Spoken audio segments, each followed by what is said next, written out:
Membiarkan proyek strategis nasional Bendungan Meninting khususnya di Desa Dasangerje, Kecamatan Lingsar, Kabupaten Lombok Barat berlalu begitu saja bukanlah sikap yang elok. Sebaliknya menyikapinya dengan langkah-langkah strategis adalah bentuk dari visi ke depan untuk mencapai kesejahteraan masyarakat yang lebih baik.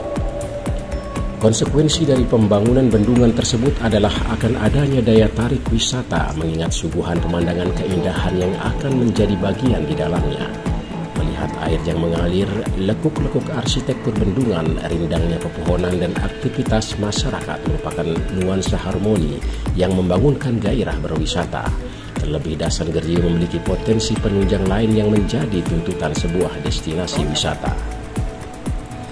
Masa depan Dasangerje nampaknya mulai nampak melalui industri tanpa asap ini. Karena itulah Sekolah Tinggi Pariwisata Mataram di hadapan aparatur desa setempat memberikan gambaran terkait desa wisata yang meliputi potensi dan kelembagaan yang bisa digerakkan untuk mencapai cita-cita itu. Semula aparatur desa mungkin tidak memikirkan situasi desanya akan menjadi bagian penting yang mewarnai kepariwisataan NTB. Namun kini gambaran itu menjadi jelas karena Dasangerje tidaklah sendiri memikirkan proyek yang tengah dibangun itu, mengingat banyak stakeholder siap membantu, baik para praktisi ataupun akademisi dalam mengembangkan potensi yang ada. Yang sangat membanggakan di desa kami itu merupakan desa budaya, dan di desa kami juga merupakan sentra pembuatan keris, dan itu namanya sudah mendunia karena banyak tamu-tamu luar negeri juga yang datang, lebih-lebih tamu dari Belanda melihat secara langsung bagaimana proses pembuatan atau proses daripada produksi keris, baik dari mempersiapkan bilahnya yang langsung ke pandai besinya dan bagaimana proses membuat sarungnya yang langsung dibuat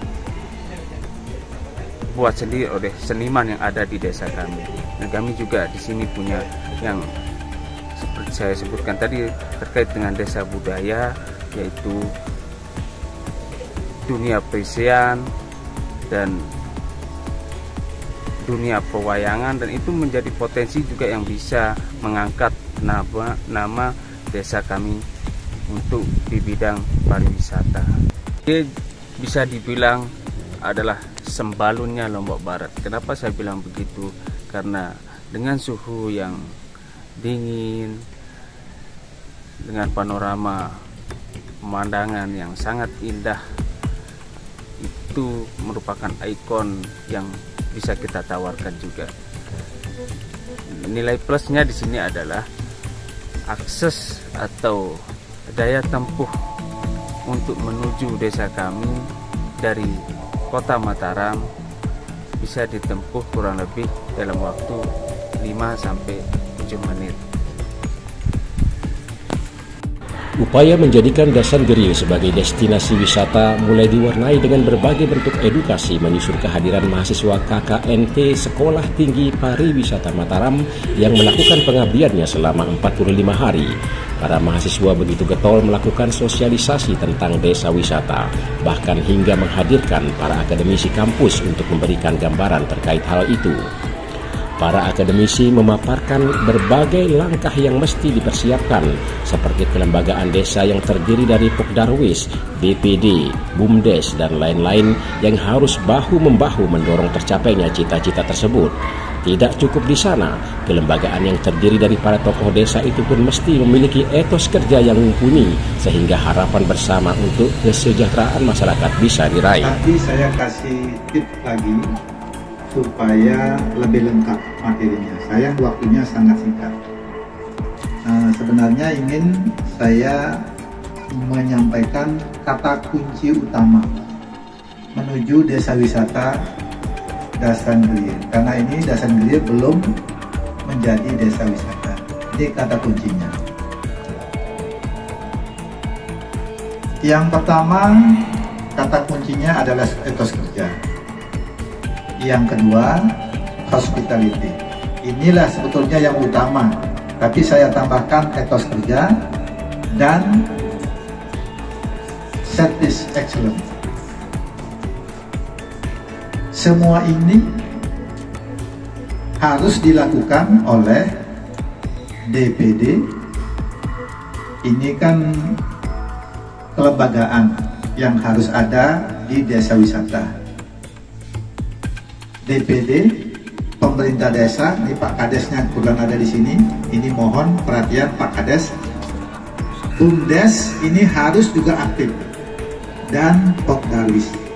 Selain itu ada unit-unit yang harus juga berjalan, seperti kafe ini. Kafe apa namanya Pak Lalu? Sahadipa. Iya, Sahadipa.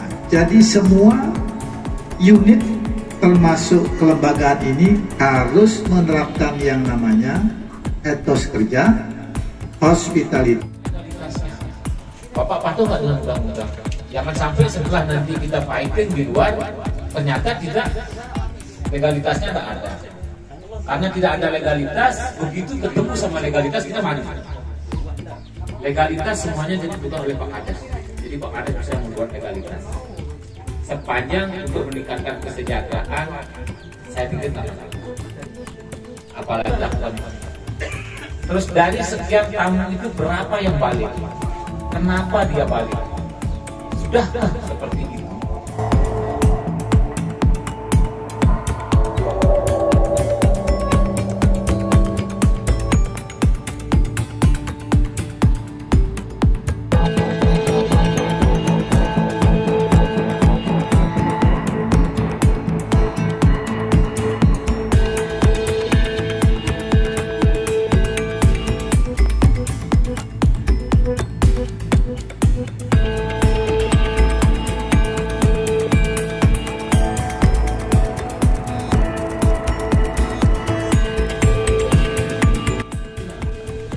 Di sini yang bisa kita sajikan di desa sendiri adalah view city atau pemandangan kota yang sangat menakjubkan. Dari sana sudah ada potensi yang bisa kita jual. Belum lagi angkringan-angkringan atau spot-spot angkringan yang bisa kita kembangkan melalui pengembangan UKM.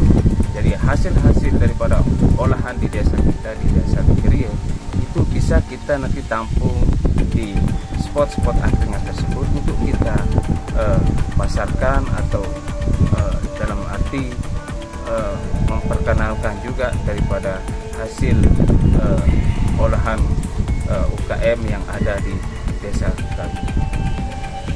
Terkait dengan proyek Bendungan Melinting atau yang menjadi proyek strategis nasional, kami sudah sempat berkomunikasi dengan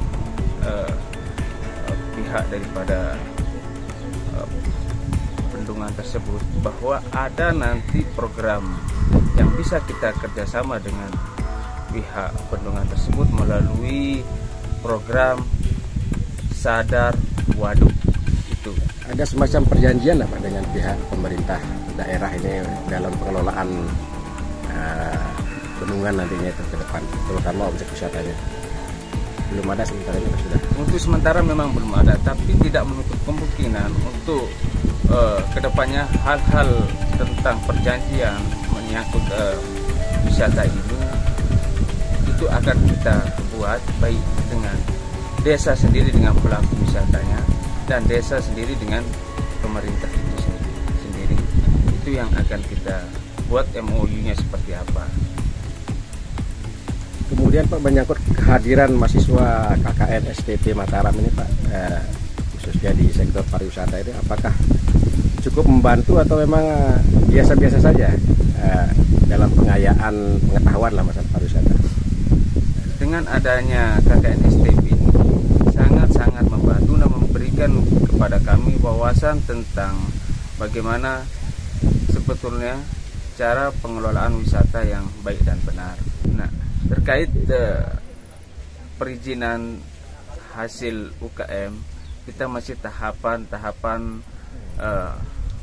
pengedukasian, tahapan pembinaan. Jadi bagaimana kerjasama kita dengan STP Mataram itu sudah terjalin. Memang tidak serta-merta atau tidak bisa kita memberikan suatu kepastian yang dalam jangka waktu yang sangat singkat.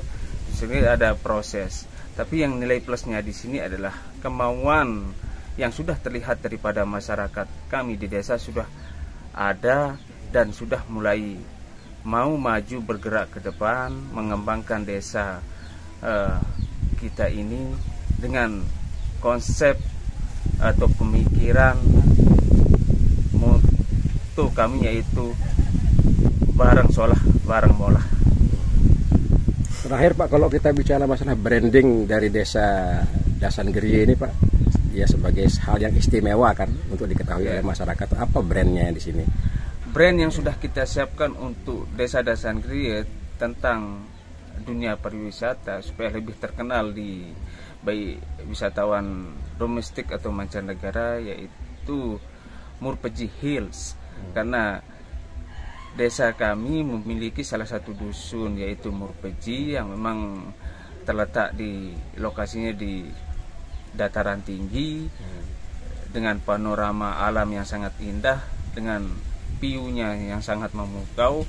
Itu menjadi branding kami yang bisa kita jual, yang bisa kita tawarkan untuk kita perkenalkan ke desa-desa lain, ke kota-kota, lebih-lebih dunia luar.